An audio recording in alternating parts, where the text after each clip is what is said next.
Tribe. I missed you. I'm back, and it's really good to be back. I've got lots of really good news too, so let's get to it. Some of you may not have even realized I was gone, and I hope I was at least conspicuous by my absence. A strange time to disappear too. It was pretty much right after the world premiere of Dangerous to Know, which just went great. It was just incredible. It was a dream come true. I still got to pinch myself. We got fantastic reviews.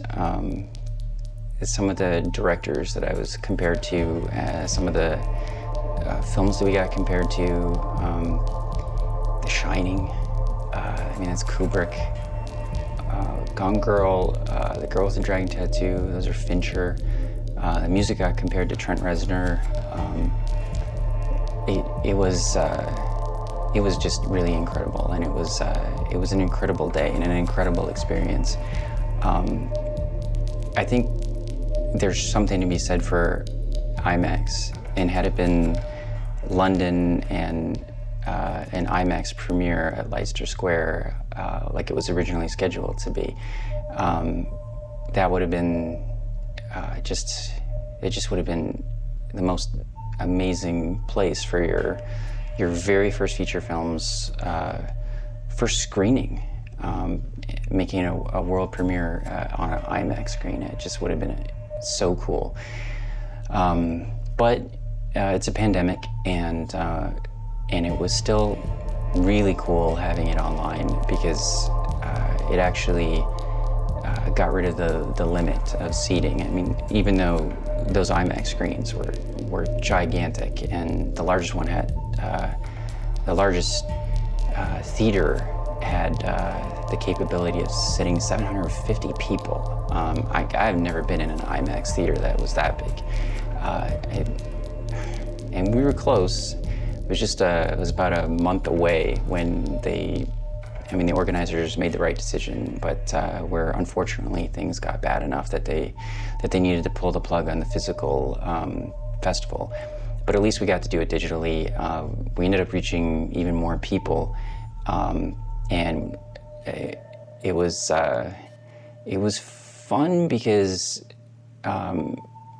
Bridget Graham is in Vancouver, and she was actually able to come over and watch it with us, and that made it a lot more fun, and made it feel a little bit more like it was a premiere, and not like it was just Jenny and I sitting at home and watching the movie for the millionth time. But it was a blast. So what happened after that was I wasn't feeling right. I didn't feel right on the day, and I really didn't know why.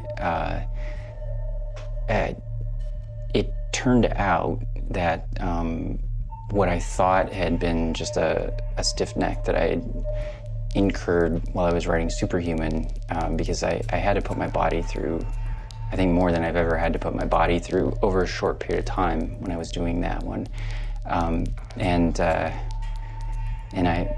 hurt my neck, but it wasn't just a stiff neck. It was unfortunately a herniated disc between the C5 and C6 vertebrae, and it caused a nerve to be pinched right in there.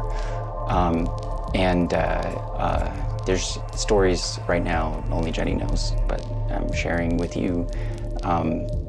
When I was very, very, very close to finishing the final edit, literally just 5 pages away, I couldn't stay awake. That's what happens when you haven't slept for multiple days in a row. And so I needed to get into positions that would actually hurt me. I'd have to be, on my tiptoes, it was the only way to keep from passing out. So get on tiptoes on a hardwood floor, and put your knees on a hardwood floor, or purposely put your head into a bit of an uncomfortable position. I mean, those are the only ways to stay awake. It gets to that. Man, I could do multiple videos on how strange it is to go without sleep that many days. But I got through it, and then we had to get ready for the world premiere, and there was a lot of emailing was necessary, and a lot of talking to media was necessary, and so I was still having to be on my computer screen a lot. And you know, with laptops, your head is always bent just that little bit, and right now I still can't do that. I can't bend my chin down even a little bit. I was immobilized once we figured out what it was, in a neck brace for 2 weeks, which was torture. The good news, though, is that I am feeling much better. I've reached a point now where I can work as long as I'm taking precautions, the ones I should have taken in the first place. I've got to thank Jenny for what she did. She went online and she was able to order different parts to create a zero gravity chair, like a workstation for me, because we knew that from now on, even after I heal from this, I'll always work, because of the hours that I work, and that's part of why I've had problems. Zero gravity takes care of that, so I can write, and my arms are supported, and I'm looking straight at the screen. I've used it, and it's awesome. It's really great. So it should take care of that problem.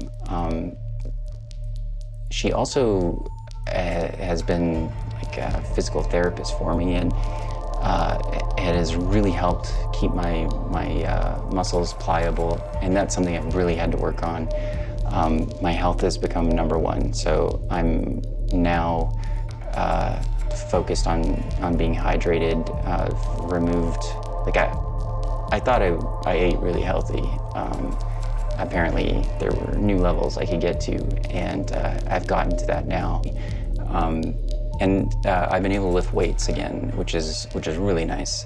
I'd stopped lifting weights when I needed to lose the 50 pounds for Dangerous to Know for my character, because your body just really doesn't want to lose weight if you continue lifting while you're doing something like that. So I hadn't really lifted weights hard for a while. People who followed me for a while know that I did used to. It felt really good to start lifting weights again.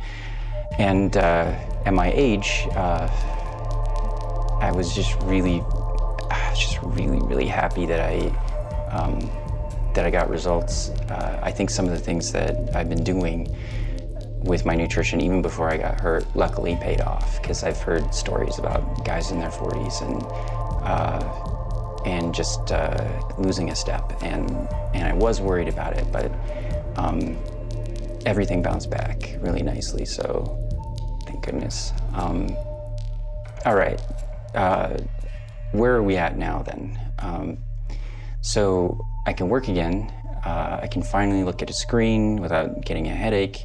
I can't work the kind of hours that I was working, but the fact that I can work has got me really excited, and the fact that I can think clearly and start problem solving and being creative with Jenny again, because I really have not been able to do that almost at all in 6 weeks. Because I can work again, the Dangerous to Know novel and the audiobook are next up. Superhuman has an audiobook under construction. I'm not doing it, that's being done by my publisher. Ray Chase won't be doing book 6 though, because we don't like him. We're just kidding. Of course we like him, he's awesome. Unfortunately, he's, I think he's just become such a big star in animation. I know he voiced the lead character on a Altered Carbon anime, and I know he's big in video games too, and I guess that's become more lucrative for him. C-Tech and Tech Ninjas, this is the worst job ever. We won't get Ray Chase for Superhuman, but I know my publisher, and they've gotten a lot bigger since the last time they did one of our books, and they'll find someone incredible, and I expect that to be a great book. And we're in communication, and when I know when the launch date is, we may even do something together to promote it. I'm excited to get it, and I'm excited to tell you about it. I know I get lots of questions about it, so I hope that helps. I am also interviewing my prospective management for Hollywood. When you're a filmmaker, or if you're an actor, just basically if you're in the business in any way at all, you need to have what's called repping.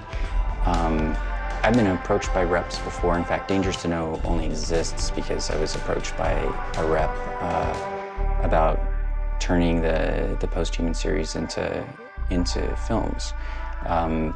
But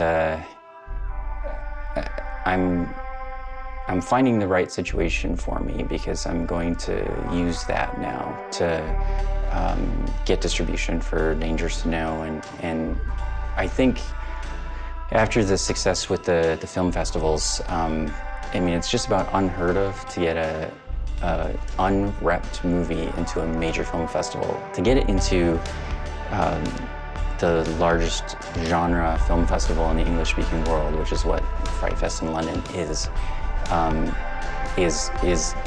remarkable. And to do it and be the only 3-hour film that festival has ever accepted is even more remarkable.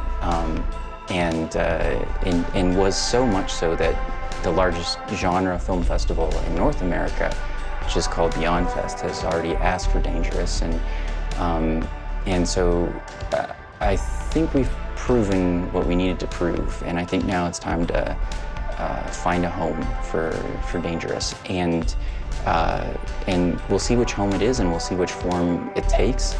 But I feel good that it's time to put it out to the world, and the world's changing.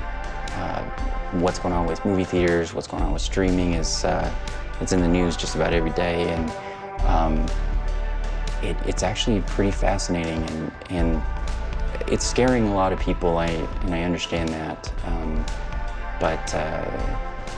but there's opportunity here too for something great to happen, and I'm excited to be a part of it. Tribe, thank you. None of this could happen without you, as you know. The last year couldn't have happened. Getting Superhuman out to you, that couldn't have happened without you. Almost exactly a year ago with the Kickstarter. Us getting to those film festivals couldn't happen without you. We just got the greatest following in the world. You guys are incredible, and Jenny and I are so grateful that we have you. We'll see what happens with Facebook and social media, and where we all stay together, but for now, the one place that we can guarantee we're going to be able to stay together is right here on YouTube. So if you haven't already, hit subscribe and hit the notification bell too, to make sure that you get all of our videos. And I'll be putting out quite a few in the next little while, and I'll be putting out a lot of other content, meaning more novels, more audiobooks, graphic novels, just everything you can imagine, music. Tribe, I'll see you in the next one.